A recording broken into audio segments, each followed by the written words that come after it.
আজকের রেসিপি সর্ষে পাতার বড়া। সর্ষে পাতার বড়াটা বানানোর জন্য এখানে কয়েকটা সর্ষে পাতাকে আমি ধুয়ে রেখেছি।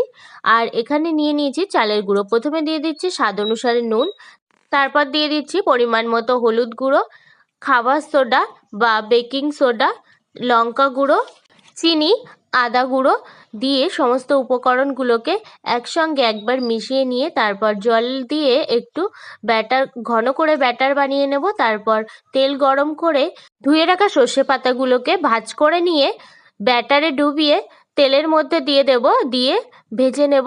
তাহলেই কিন্তু আমাদের ক্রিস্পি সর্ষে পাতার বড়াগুলো তৈরি হয়ে যাবে। আমার এখানে সমস্ত সর্ষে পাতার বড়াগুলো কিন্তু আমার রেডি হয়ে গেছে আর খুবই ক্রিস্পি হয়েছে। তোমরাও বাড়িতে এই রেসিপিটি ট্রাই করো।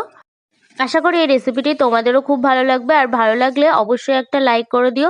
আরও রেসিপি দেখার জন্য চ্যানেলটিকে সাবস্ক্রাইব করে দিও।